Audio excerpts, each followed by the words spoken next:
Hello guys, welcome back to my channel at magandang sasagutin natin tanong, yayaman ba tayo sa Pag-ibig MP2? Dahil sikat na sikat ang Pag-ibig, marami nag-i-invest. Kaya sagutin natin, yayaman ba tayo dyan? At alam na natin, short review lang, pag sinabing Pag-ibig MP2, no-brainer niya. Boom! Magandang investment talaga to. Maganda ang returns, very satisfactory. Government back, solid ang business model. Bakit? Kasi nga ang Pilipino, of course, lahat ng tao gusto magkabahay. Kaya sigurado po yan, decades ang dadaan at ang tao pa rin ay gusto pa rin magkaroon ng sarili nilang bahay. Natural po yan. No? Kaya napakaganda ng negosyo po nito. No? Compounded ang interest rate no? At marami pang ibang benefits na gustong gusto po natin. Pero ang returns po niya, nag-average lang ng 7% lately, no? Ayan. So mukhang dito po talaga nag-average po yan sa 7%. So sa 7% na compounded annual, no? Na interest, yayaman ka ba? Tingnan nga po natin. Halimbawa, meron kang 100,000 na puhunan. Siguro naman no, realistic na to no, na 40 years. Siguro hanggang 40 years lang tayo no, na mag-invest dito kasi hindi na tayo abot ng 50 years. No? So 40 years is about 1.5 millions or 15x ang mangyayari sa ating pera. Maganda na pong returns po yan. Maganda na po yan. But gusto ko pong sabihin po sa inyo, no, bago po ituloy po ito, gusto ko po sabihin sa inyo, every percentage na maitataas po ninyo ang inyong compounded interest, ang laki po ng epekto po niyan after 40 years or 50 years. Tingnan nyo lang po, no? At 9%, kung yung 7% na compounded po ninyo ay maiaangat nyo ng konti at 9%, just 2% lang po, no? Na doble mo na po no ang returns mo after 40 years. Invest na 1.5 million, mahigit 3 million na po. At kung kaya mo pang stretch no ang iyong compounded interest, so 10%, 4.5 million. So medyo palayo na po tayo ng palayo. Kaya po every 1%, akala po kasi ng iba yung 1% ang liit. Yes, maliit po kung isa, dalawa, 3 taon ang pinag-uusapan po natin. But this is compounded, no? So kapag tumatagal po, nag-i-snowball po ito, ang laki po ng epekto po nito. Kaya po yung every 1% na may idadagdag mo sa yung compounded interest, no? Na growth ng iyong portfolio ay napakalaking bagay at bawat 1% iiyakan mo yan dahil mahirap pong gawin po yan.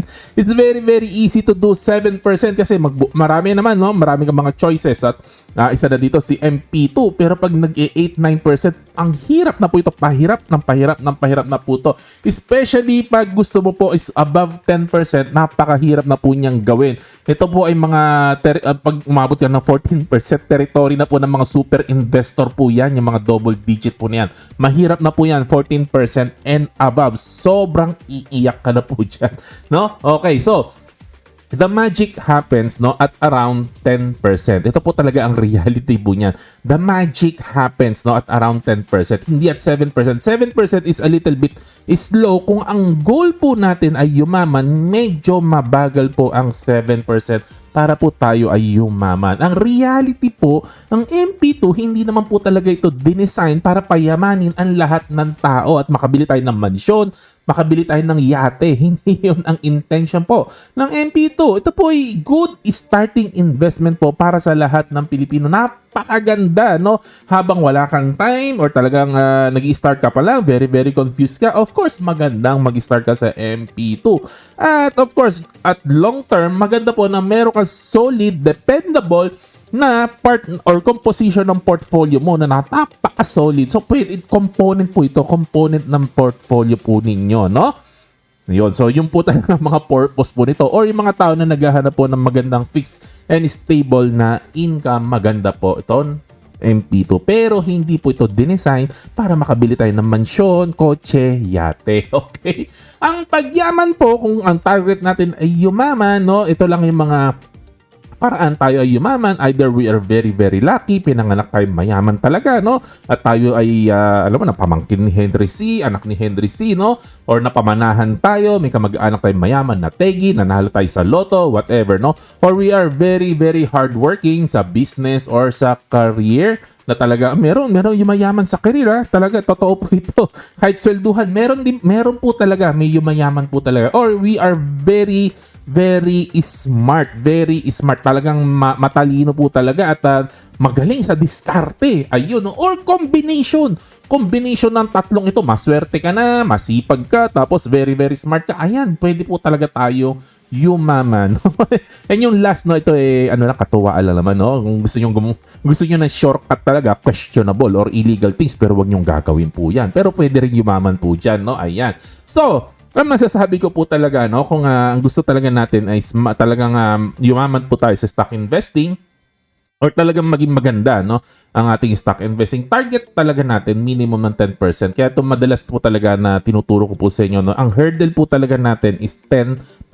Always 10%, no? Kasi po, syempre stock investing po pinag-uusapan po natin. May volatility risk, ang daming risk. Tapos ang daming paghihirap ng kalooban, no? Masakit sa brain, masakit sa puso, masakit sa lahat, no? Ay, ang dami minsan talagang yung damdamin mo hinahalo kayo ng gano'n, no? So if you are only getting 8% or less, bakit pa tayo nag-i-stock investing, no? Kailangan po realistic tayo and practical, no? If we are not willing to work harder, no, para talagang gumanda ang returns ng ating portfolio to make 10% or more, maybe we need to rethink, no, our investment choices. Kasi nandyan lang naman po si Pag-ibig MP2 nag-aantay sa'yo. Nandito ako, umiibig sa'yo. Yan, ha? Antay ka lang. I-accept ang capital. Kasi sa MP2, wala ka nang iniisip. 7%. Hindi naghihirap ang kalooban mo. Very steady, very stable. Lahat. Walang volatility. No? Walang masyadong risk talaga. Pero sa stocks, ang daming risk. No? Tapos kung hindi ka nare-reward ng much more, bakit pa? Ano? So sa dividend investing naman, ang masasabi ko guys, always target growing companies over high dividend yield. Growth really matters. Dapat po talaga nag-grow, miski pa paano pa, konti-konti, nakikita natin nag-grow yung company na ini-investan natin. Doesn't matter kung stable na po yan, mature po yan, marami pa rin pong stable, mature companies, magagandang companies na nag-grow pa rin miski pa paano. Kasi imagine this, no? Kung binibigyan ka ng 5% na dividends, tapos nag-grow yung company na another 5%, no? So we are doing around 10%. So parang pwede na rin, Pero, no, kung company natin, no, ay nagbibigay ng mataas na dividend at 8%, pero wala namang growth, hindi nag-grow yung company. So flat. Flat po siya. So hindi tayo aabot talaga ng double digit, no, na interest, no, sa ating investment. So always, no, we really advocate, no, na mag-dividend investing po tayo, pero always target growing companies miski pa paano nag-grow, kaysa yung nakikita natin stagnant or even declining. Naku, hindi po talaga sulit yung declining po na yan. Huwag po tayo magpapasilaw. Okay. So yun lang naman ang daldalan natin. Hope may value ang mga daldalan natin ngayon. Hanggang dito na lang po. Like, share, subscribe. To God be the glory. God bless. Happy investing. Bye-bye.